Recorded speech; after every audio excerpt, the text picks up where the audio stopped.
Hola, buenas tardes, clase. Hoy vamos a ver el verbo ser. El verbo ser, it's the verb to be in English. Now, in Spanish, we have two verbs for the verb to be. We have ser and we have estar. But we cannot use them interchangeable. We use ser for some things and estar for other things. Now, today, we are going to see the verb ser. In order to use the conjugations of the verbs, we need to know the subject pronouns. We saw the subject pronouns previously. They were the same as in English. So those pronouns replace the person or the thing doing the action in a sentence. So if she is doing the action, it will be ella.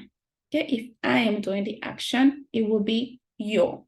If you are doing the action, it could be tú if it is informal, or usted if it is formal.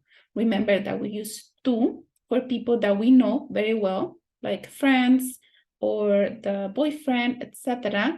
And we use usted for people that we don't know very well or that we respect. It could be for parents, grandparents, doctors, professors, people that we don't know in the street, etc. Okay, so we're going to see the present tense conjugation of the verb ser. Ser, it's irregular.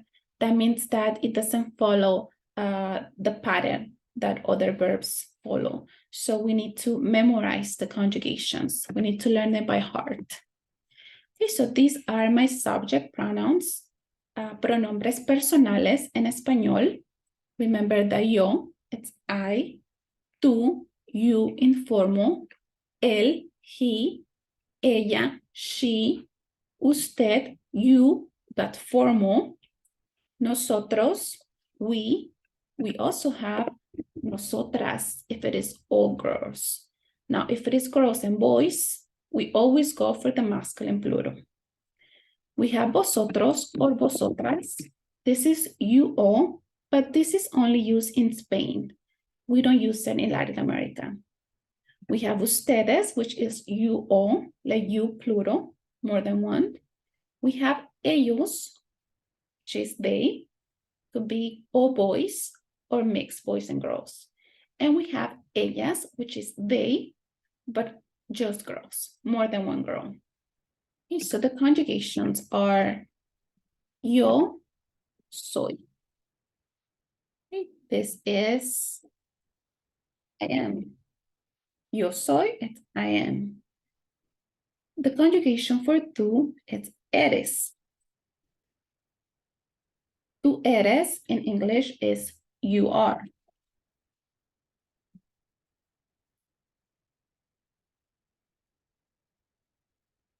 The conjugation for él, ella, or usted is the same. Okay, so it will be es.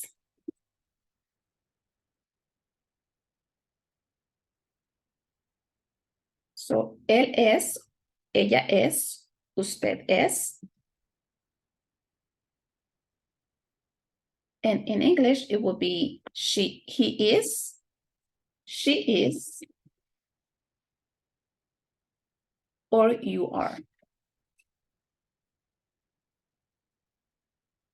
Por nosotros or nosotras, somos. And this is we are. For vosotros or vosotras, remember that we only use this in Spain as sois. And this means you all are. For ustedes, son. And this means also the same, you all are. In plural. And for ellos y ellas, the conjugation is exactly the same as ustedes. In every conjugation with every verb, it doesn't matter the tense, these two have the same conjugation all the time. So it would be ellos son. And it means they are. Okay. So now that we saw now that we have seen the conjugation, we are going to see the uses of ser. When do we use ser? Okay. So the first one is identity. We use it to identify people or things. For example, yo soy lady. Let me write it here.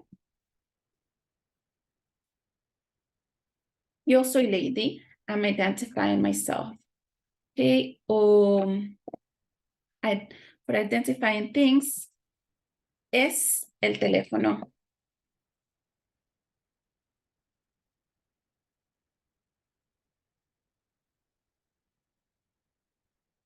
Now, here the conjugation is soy because I am the subject. I am lady, yo soy lady.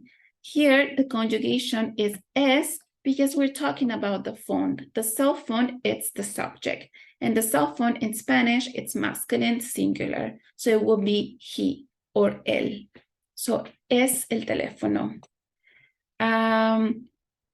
Another use for the verb ser is to express possession, but we need to use it with the preposition de. For example, ¿de quién es? Whose is it? Es el mapa de José.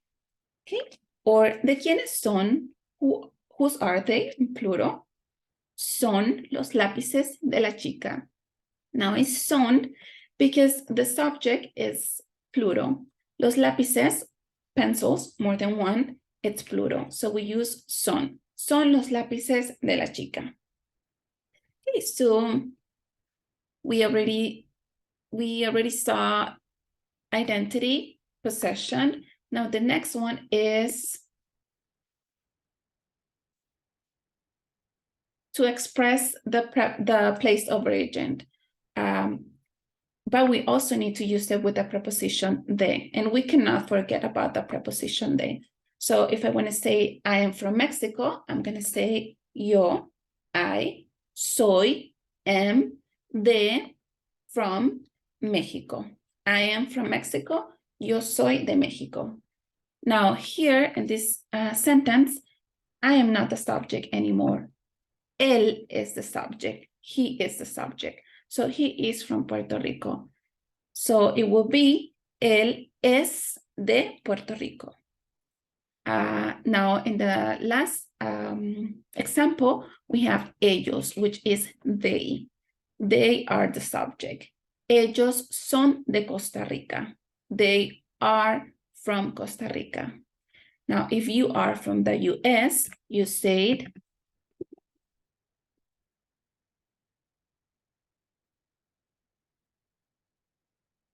okay, so yo soy de los Estados Unidos. We cannot forget about the preposition, remember. And the last use of the verb ser will be to express profession or occupation. Okay, for example, yo soy profesora.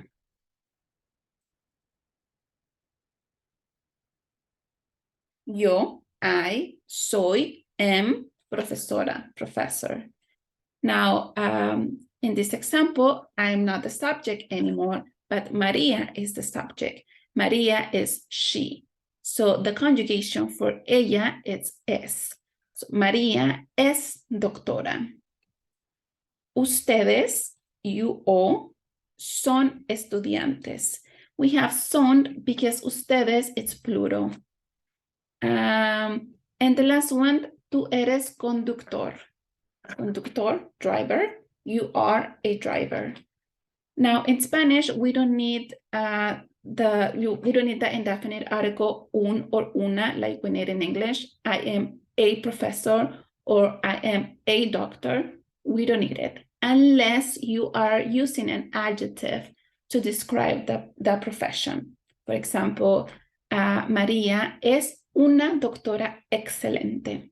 Excelente is an adjective that is describing the occupation of Maria. So we need this indefinite article here. But if you're not gonna say anything about the occupation, we don't need the article. We just say María es doctora, Lady es profesora, Juan es estudiante, Mariana es mesera, etc. Okay. So there are many uses for the verb ser, but for now, we're just gonna focus on these 4. So it's identity, to express possession, to express the place of origin, and to express occupation or profession.